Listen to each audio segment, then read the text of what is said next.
Hello, YNABers. My name is Jesse Meekum, and this is podcast number 388 for YNAB, where we teach you 4 rules to help you stop living paycheck to paycheck, get out of debt, and save more money. We, a few weeks ago, survived Prime Day. I'll admit, I picked up a thing or two. I picked up a Wi-Fi mesh network, if you must know, Eero. I was tipped off on it from our Slack channel at the office. And yeah, we needed it for the office, the literal office here. We're mostly remote. By mostly, I mean all but, well, we're basically remote. But we do have a little office, and I wanted to put some mesh network type stuff in here. So I picked up that for a deal, and I also picked up a Vitamix blender because our blend tech is on its last leg. And it's a battle of the blenders.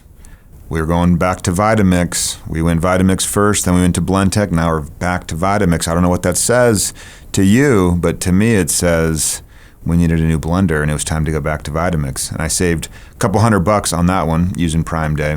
All that to say, it was amazing to see how they manufacture that day of spending. Absolutely amazing. I happened to be on Best Buy's website, and Best Buy is still around.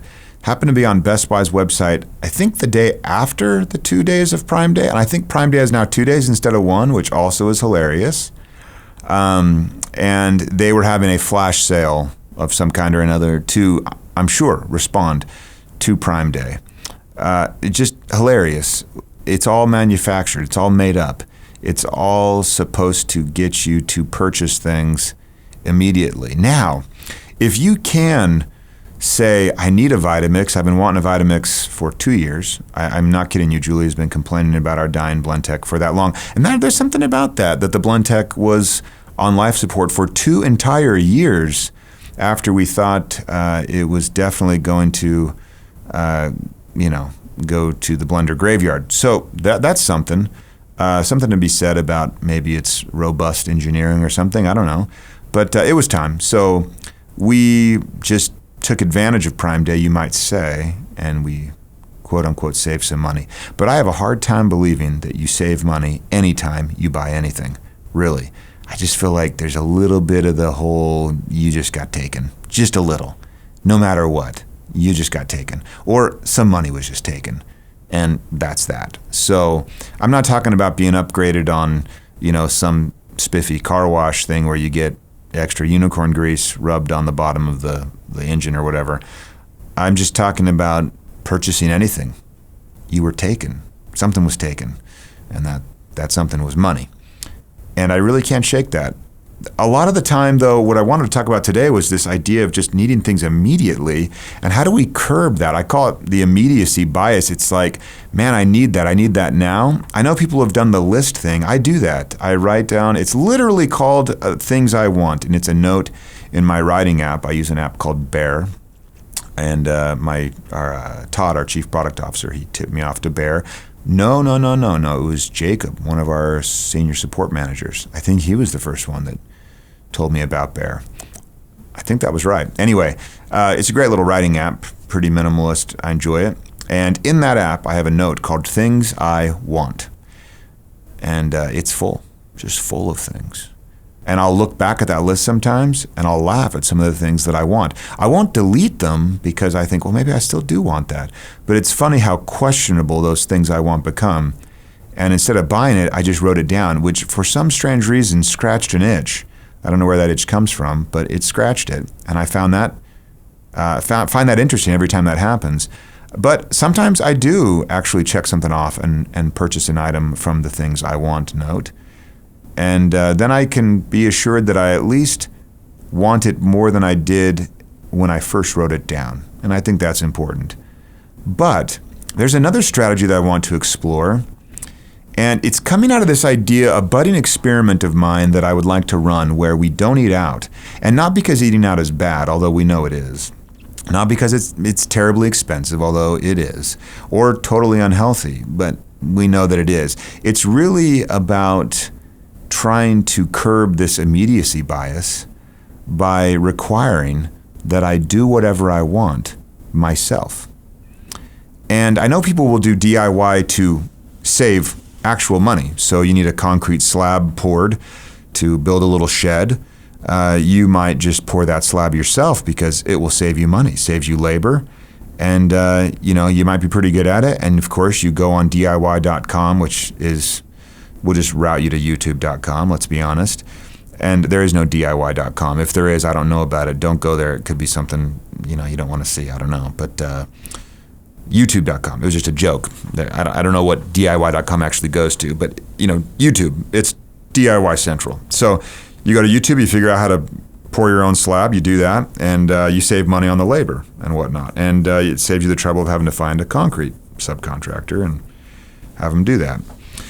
So you save money. But there's something else about the DIY that's interesting, and that is that it helps you curb what you want. Let me give you one instance that I'm just thinking about as it relates to food, right? Now, I've been in this just quagmire of food lately, and I don't even want to say anything about it because I'm in so deep I'll sound like a raving lunatic. But I'll say one thing. What if you really tried to move your what you ate to what you made from scratch? Now, I can't speak to any of the nutrition. I can't speak to any of the science. I can't speak to any of that research. I can't speak to the history, the food politics, the lobbies, the environmental impact, costs, externalities. I can't speak to any of that.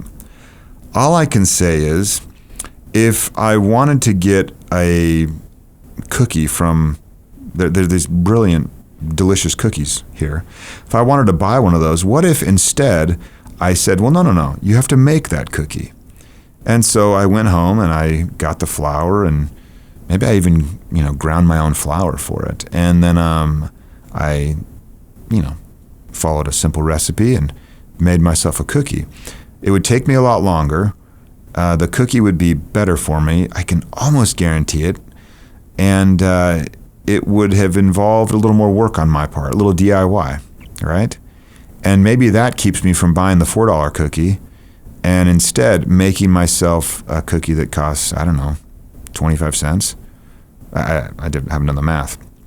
What if you were to extend that further? What if you were to say, well, I'll eat,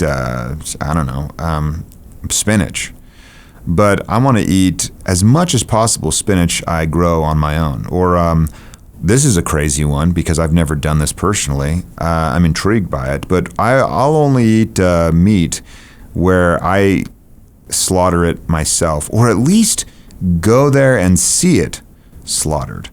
And I've only done that one time, and it was over in Germany, and it was a rabbit, and I still remember it vividly.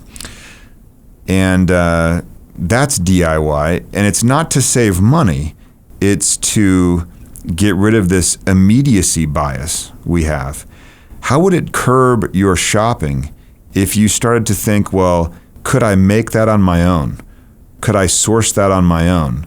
Could I refurbish that on my own? I know, of course, like 95% of things, I couldn't even begin to answer the question of where this came from. There was a book I read a long time ago, I can't even remember the name, and they talked about how nobody on the history or on Earth now could tell you how to make a pencil completely because there's so much that goes into making a number 2 pencil. So I understand there's complexity here that we avoid, and we're so abundantly blessed as to be able to just skip past all that complexity, trade some money, and very efficiently get these objects back. That I understand all that. I also understand in my food example that one of our main problems may very well be just an absolute abundance of all things caloric, and that might be contributing to our problems health-wise. So if we did adopt more of a DIY mindset, again, not to save money per se, but just to kind of curb our immediacy bias, maybe that would be interesting. To start, I think I'm going to do like the wheat grinding thing. And we'll just consume meat. Consume meat. Well, I do know there's a way to do like meat from wheat meat. And that's pretty funny to me. But I've never tried it. I'm sure it's delicious. I'm sure it's absolutely delicious. But I really wanted to say a wheat grinder. Although then that does remind me that it would be really cool to learn how to make your own sausages, where you'd have to do the same kind of grinding again, make your own. How interesting would that be, where you can't just go to even the finest establishment where you can get your meats and purchase a bunch of sausages? Instead, you had to make them on your own. Would you consume fewer sausages because of that? Probably. Would you save money? Yeah. Would you save time? No, absolutely not. But at the end of the day, when we're swapping our money or our time for money, what are we getting back in return? Just more abundance, more stuff, more things that crowd us in, more things that we eventually have to purge following, the magic of tidying up? I'm not so sure. This has been a ramble. Wouldn't you agree? So let's do this. Think about next time you want something, just think, could I do it myself? Next time you want dinner, could you do it yourself? And use that DIY mentality, not just to lay that concrete slab down for that sweet shed you're going to build, but to maybe have you make dinner as well and get all kinds of wins from all these different facets of life beyond just the fact that you saved a little money. Until next time, follow YNAB's 4 rules and you will win financially. You've never budgeted like this.